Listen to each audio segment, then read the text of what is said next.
Hey guys, this is Ed, Paul, and Anna of Curb Media, and we are here to tell you a little bit more about our sponsor. Sportsball is a great subscription service geared towards minor league baseball fans. Each box features a different minor league team. You get a box every 3 months with minor league baseball gear, including different styles of hats like Ed's favorite, the dad hat. The cost is less than $12 a month. Proceeds from each box goes to More Than Baseball, the only nonprofit dedicated to the well-being of minor league baseball players. We all know that Parents' Days are coming up this summer, so if you've got a mom or a dad or a grandma or a grandpa who are particularly difficult to buy for, but you know they're baseball fans, this is the answer, guys. Meet your new favorite team at sportsballbox.com. Is there anybody there?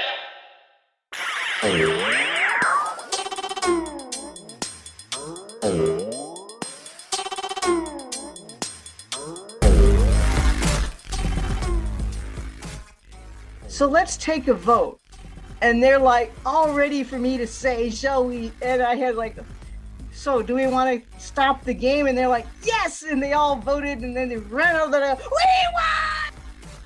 What's up, Deadhead crew? Ed here. And on this episode, I give you guys part 2. That's right, part 2 of my conversation with Lynn Smith. We talked about her favorite museums, both presidential and baseball, of course. And then she also tells me that one time that she was a little girl's softball team. It was funny. It really was. I laughed. I can't remember the last time I actually laughed this much in an interview. So first of all, Lynn, thank you so much. I had an absolute blast, and you guys got to make sure you guys are following her. And then now, just to let you guys know, I got to pay the bills. You know how this goes. Baseball Barbecue, okay? If you guys go on baseballbarbecue.com/dadhat, a portion of that sale will go to yours truly. And what am I going to do with that money? That's right. You know it. I will probably buy more dad hats. But if you also, here's what I'll do. Okay, here's what I'll do. I'll give you guys this code. BBQ20 off your first order, you'll get 20% off. Okay, BBQ20. All right, now that part's done, let's get back to the show. And guys, without further ado, I'll give you the episode. I've always wanted to know this because you were talking with Anna and all that, but why is it that you ended up in Iowa? Well, I had been working in Denver at the University of Denver, initially in their law school library, and then got transferred to their main undergraduate library. Mm-hmm. But all of my education and background was based on history and archival management. Interesting. So I had gone out to lunch with a friend and noticed she was looking for a job too. And I was like, well, Office of Personnel Management, they've got a bulletin board there. Let's go see what jobs are there for you. I was mainly helping her look for a job for herself, and noticed this thing on the wall. And I'm like, oh, what's that? I should look into that. And had right after that gone to a conference and heard about this, person saying, well, we're going to have a retirement and there'll be a position open at the Herbert Hoover Presidential Library. I was like, aha, you don't have to tell me anymore. Right. So I applied for the job, and months later, it takes a long process sometimes with the federal to get a job, Mm-hmm. especially coming from outside the government. Right. And got the job, and I'd be a damn fool not to take a job that was double my salary, but I wasn't making a whole lot of money. When you're making $8 or $9 an hour, it doesn't take much to want to, I'll take a $30 job. Right. Or whatever it was. I was like, wow, this is good. That's awesome. Good for you. Following your dreams, following what you love, and everything all will fall into place after that, right? Mm-hmm. That's awesome. And let me ask you this. Obviously, we know baseball is our number one sport. We love baseball all day, every day. But what other sport do you usually follow as well? Well, I've been kind of more interested the past couple years following this new Iowa Heartlanders hockey team in the ECHL. Mm-hmm. I don't know what would be AA equivalent, because there's a higher. I think it'll be considered like a AA. Yeah. Yeah, there's a higher one. The next level, because the Heartlanders feed to the Minnesota Wild Mm-hmm. up in the Twin Cities. So, and it's convenient because it's just 10, 15 miles down the road. So even, if I don't usually buy tickets in advance because I never know if there's going to be a snowstorm or blizzard or icy roads, and I'm not going to drive anywhere if the roads are icy. But it's a nice day, I'll go to the game and hop in my car and go zipping down the road, and here I am. Just like, yep, I'm going. Let's go. And seeing some of the other teams, there's the new Savannah Ghost Pirates. Correct. Yeah. I love that logo. That is a cool logo for when it comes to hockey. There's that lime green and black. I was like, I need some stuff from them. Yeah. That is a cool one. I do like that they have that one. That one is pretty cool. The Savannah Ghost Pirates. That's definitely a cool one. Yeah. Hockey does have some cool logos out there, right? Like, I mean, there's not like baseball, right? Baseball, we will always love baseball, but there's some cool ones, the Ghost Pirates. One of the old ones, the Indy Fuel, right? Fort Wayne Comets. Yeah. I saw the Cincinnati, what were they? The Cyclones. Cyclones, yeah. With the kind of spinning logo around the sea. Yeah, they saw them a couple weeks ago with some friends. The Norfolk Admirals. I mean, that one was cool. Marco, my buddy.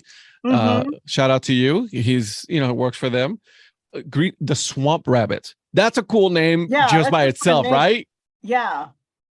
So, I mean, there's some cool stuff out there, and I'm glad that people are paying attention now to more hockey, because I think it's a very fun sport, very fast growing sport here in the U.S., and it's pretty cool. And I like that people are enjoying it just like you are. And it's such a contrast, baseball is kind of slow and relaxed and leisurely. Yeah. And zoom, blam, and slam into the walls. And the hits are no joke.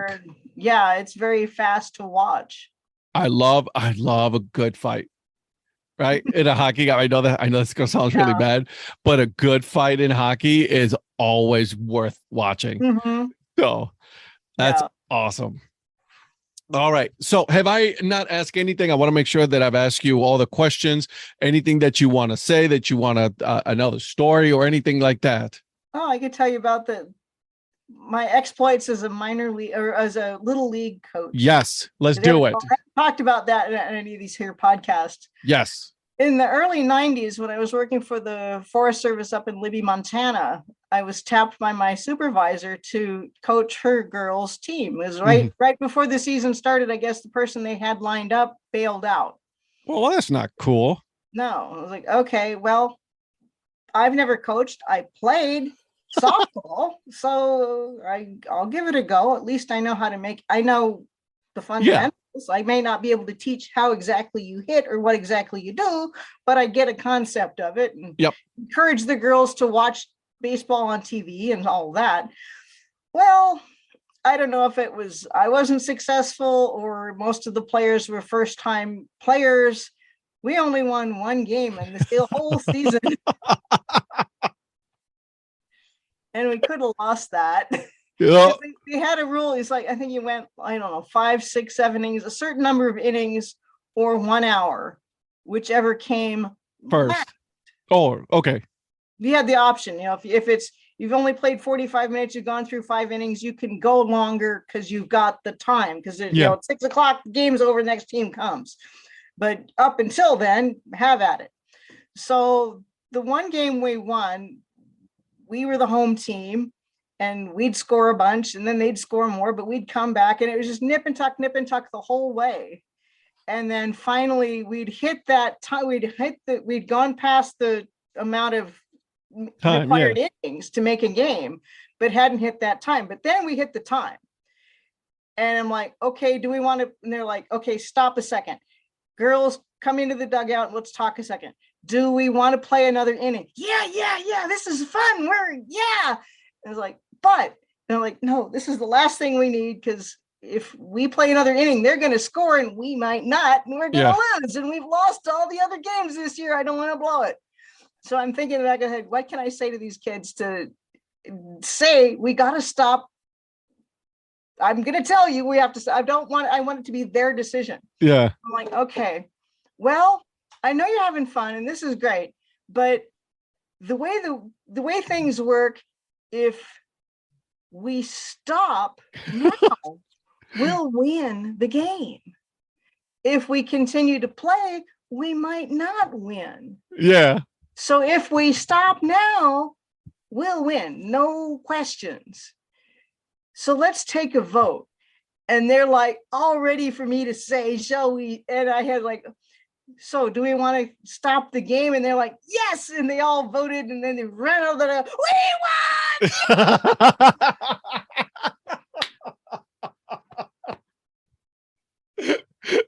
Oh my God. Because each team was given a little coupon for the local Dairy Queen. Oh, of To give course. to their teams.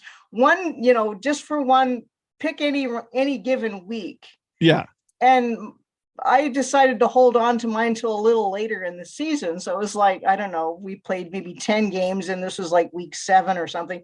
But the week I had decided to give them the coupon for the treats was the one we won. So I was like, wait, you got to get your coupons. So they ran back and I gave them the coupons and then they all ran home. They're all happy. And it's like, oh, good. Thank God they decided not to play anymore. At least you got to win as a coach. That's all that matters. And the next summer, I was shopping downtown one Saturday and a gal on the team's like, hey, Lynn, guess what?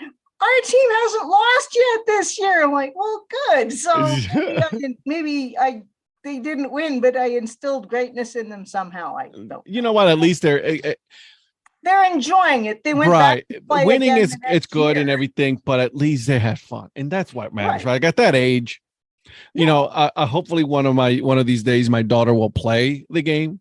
Mm-hmm. If she doesn't, that's fine. I think she's more into ballet and gymnastics now. Then right. I'll be a gymnast, dad there. I'll be rooting for my daughter. But as long as they have fun, as long as they enjoy it, that's all that matters, really. That's what I wanted to, understand enough of the game that you don't, hit the ball and run the wrong way. Go first base is to the right. Everything is in to the left. Yep. But just have fun, learn sportsmanship. There was a chant that some other teams would try out against us. Like, was it beat them, bust them, come on, team, readjust them. Oh, wow. It's not nasty, but it's not nice. Yeah. Especially at that age. Yeah. Like they're third, fourth, fifth grade in that age range. It's like, okay, I've heard vulgar cheer, more worse things. Yeah, right. We've all heard them. And we probably said them in high school or some drunken moment at a baseball game or some other sport. But I didn't want my gals to be doing that. And it's like, now, do you like how does that make you feel? Do you like that being cheered at you? Yeah. No. Well, then we shouldn't do it back to them. Mm-hmm. Let's be the adult, even though we're kids right now. Even though the adults weren't being adults in that other team. Road. Yeah. Don't have to bend to their level of cutesy poo little rhymes. True. That's very true. And it happens more often than not nowadays, right? Mm-hmm. Which is disappointing, Yeah. So, I have a question for you before I go into my famous, not so famous questions. Which one is your most out of the museums that you've been to? Because I'm sure you've been to, one or two. That's it. No more than that. What was the most memorable one for you? Of like the presidential museums, or any? One, the presidential museums, and then two, sports related museums. Okay. Probably the presidential libraries and museums I've been to. Either the Lincoln. Because they tell the story really interesting, and they had little notes where books, suggestions of books to read if you want more information about this. And I'd never seen a museum with a bibliography in it.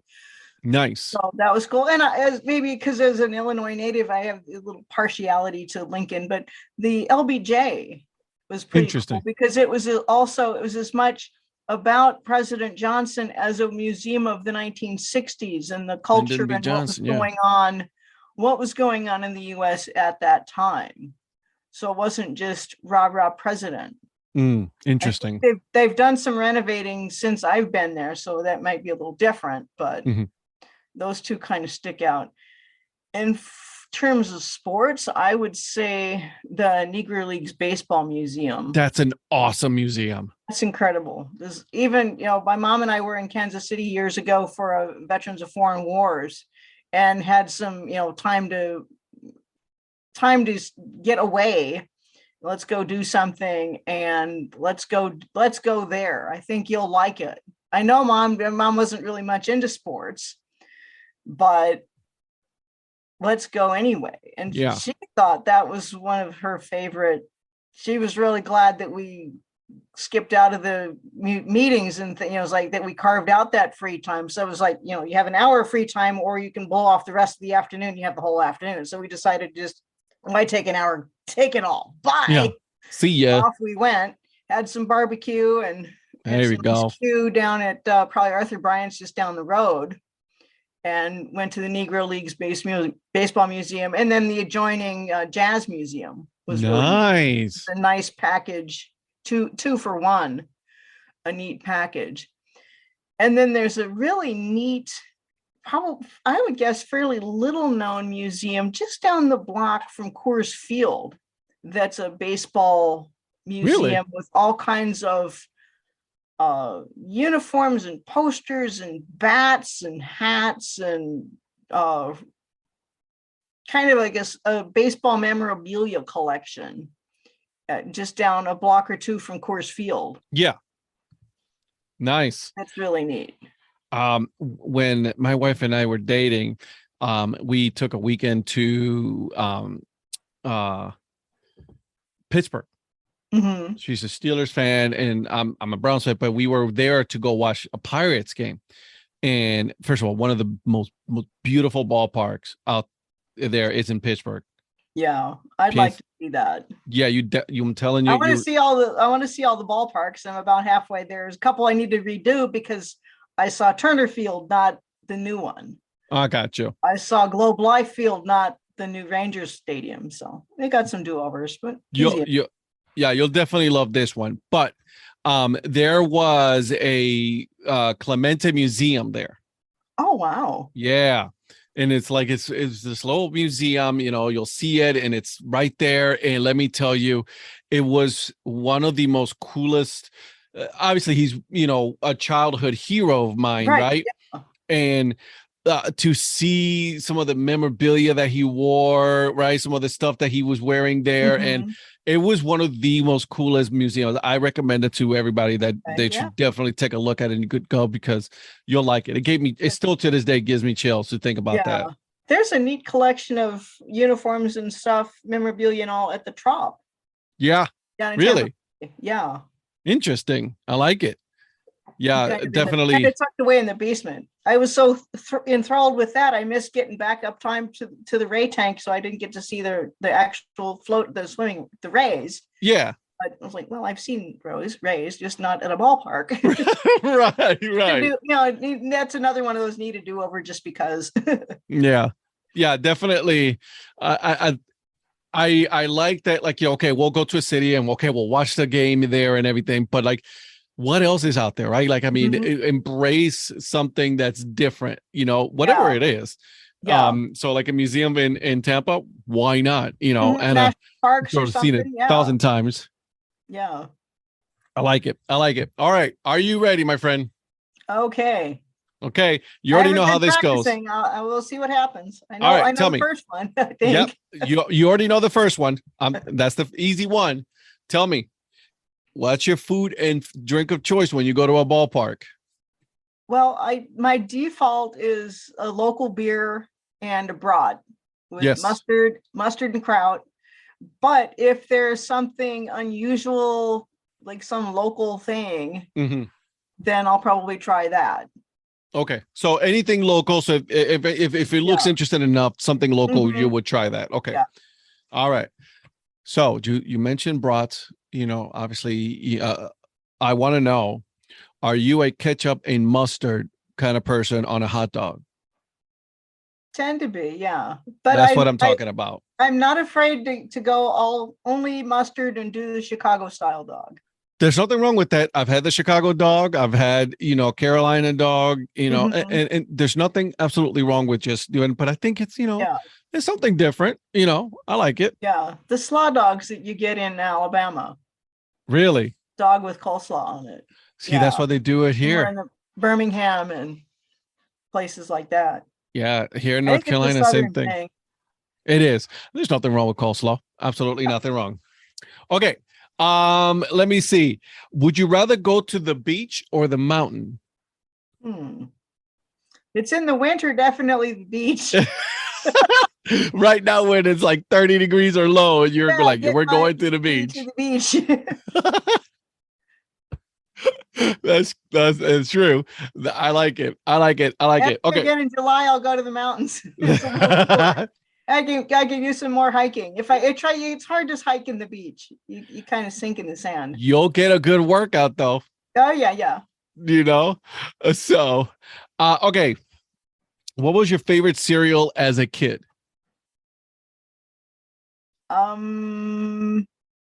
Quisp. Quisp. Okay, tell me about that one. It's a Quaker Oats, kind of like Kix cereal. Okay. The little Okay. balls, only more flattened, mashed out, sort of like a saucer.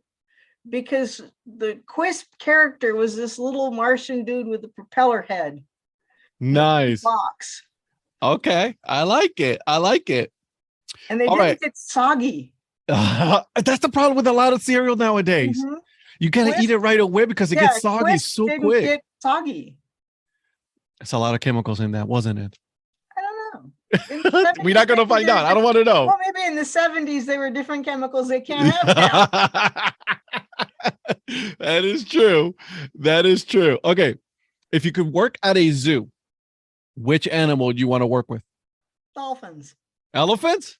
Dolphins. Oh, dolphins. I'm like, okay, I like it. Dolphins are nice too, but yeah. Very smart I think animal. hanging out with Flipper. That was one of the kids when I was a kid, the favorite TV show, Flipper, the dolphin show. Are you reading my note cards? No, That was my next one. Your What? favorite TV show growing up. the Flipper.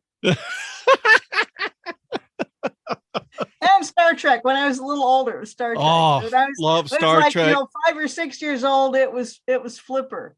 I'm 41 and I still love Star Trek. I still love Star Wars. I don't care. I'm not ashamed to say it. All I right. also liked what was that? Speed Racer, Oh my God. Yeah. the cartoon. Yeah. I remember Japanese that. animated cartoon. I wanted the Mach 5. Oh, who didn't at that point, right? Mhm. Everybody wanted to be fast at that point. Oh yeah. Okay, Lynn, which animal do you think is the biggest party animal? I think a kookaburra. Come on, what? A A kookaburra? kookaburra. Okay. It's an Australian bird with a hilarious kind Nice. of a weird bird call. I love it. Okay, so Google that one. I'm going to. Put It's a going to kookaburra happen. sound effect in your final show. Well, you know what? It's going to happen on this episode. I'm going to put that sound as the introductory sound. Instead of the music, it's going to be that sound starting the episode. Like, what the hell? What in the actual world is going on? Yeah. If it wasn't a kookaburra, it would be a laughing hyena. Oh my God, laughing really good hyena. That's hilarious. That's an interesting sound there for sure. Okay. The US is not an option. If you were to retire somewhere else besides the United States, where would it be?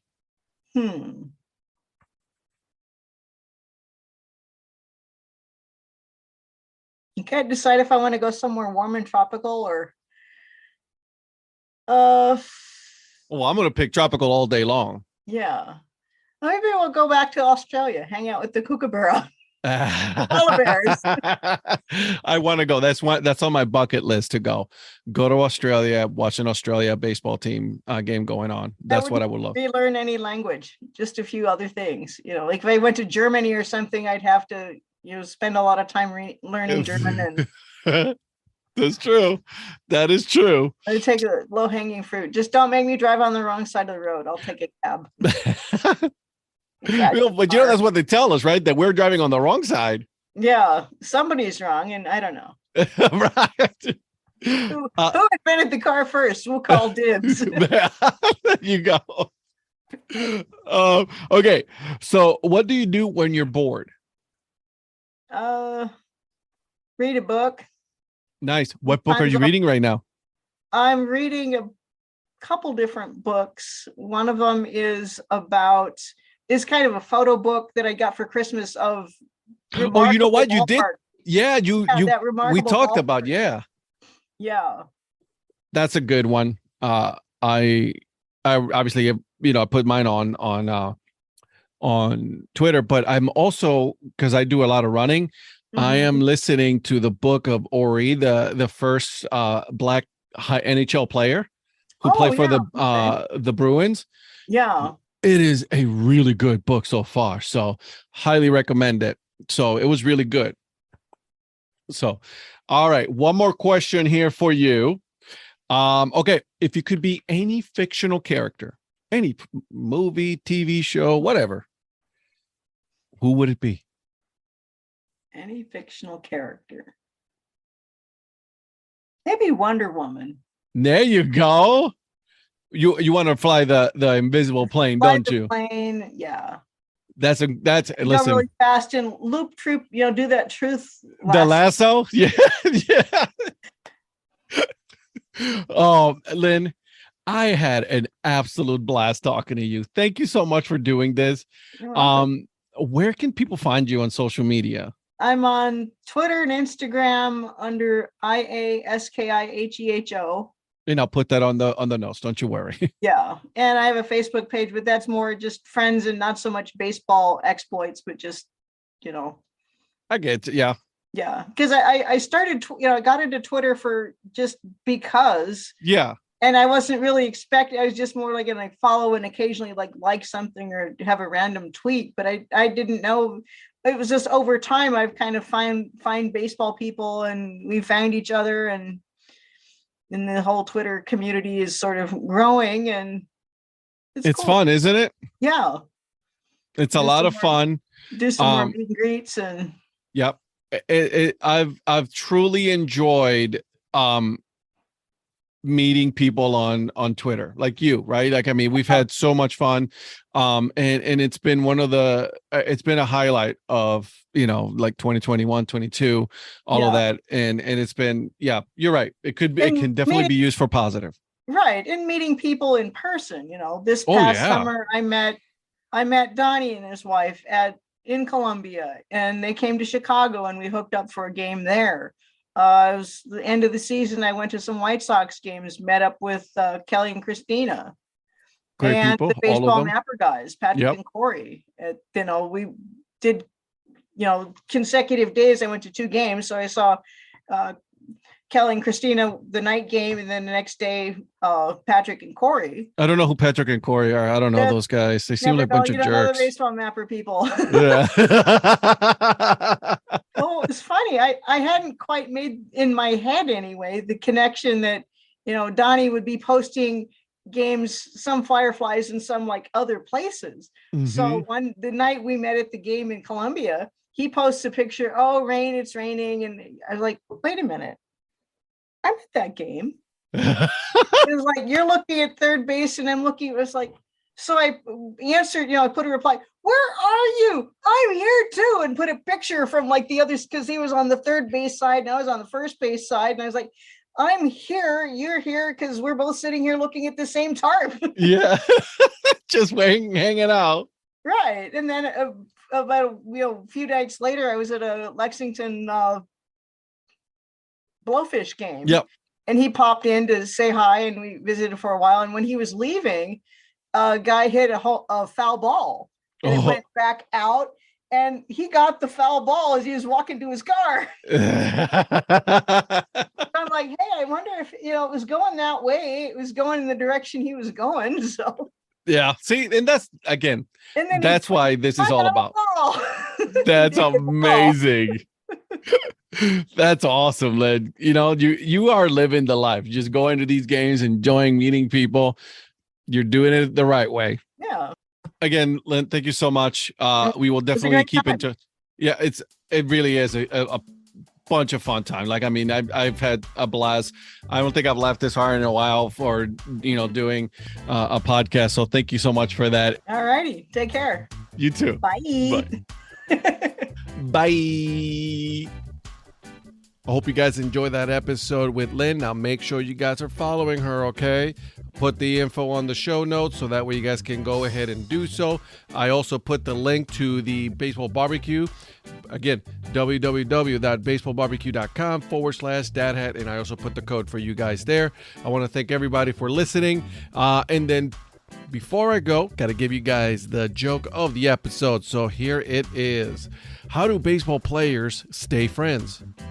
They touch base every once in a while. All right. I see myself out. And guys, until then, keep on grinding and always super to minor leagues. See ya.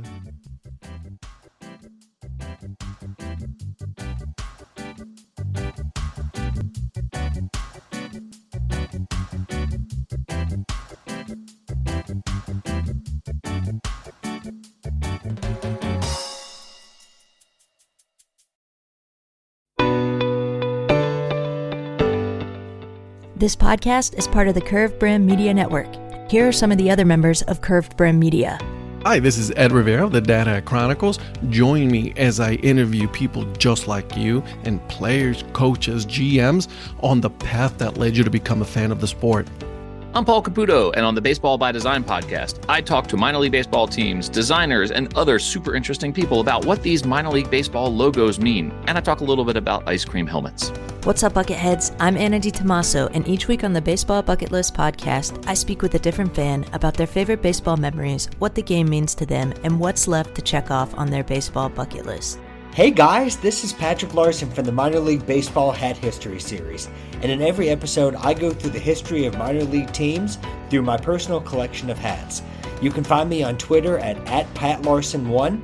I hope you guys enjoy. This is Patrick and Corey of BaseballMapper.com, and we have made an interactive map to help highlight all baseball teams from the majors down to collegiate summer leagues.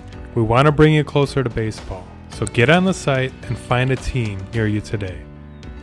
Learn more about Curved Brim Media at curvedbrimmedia.com.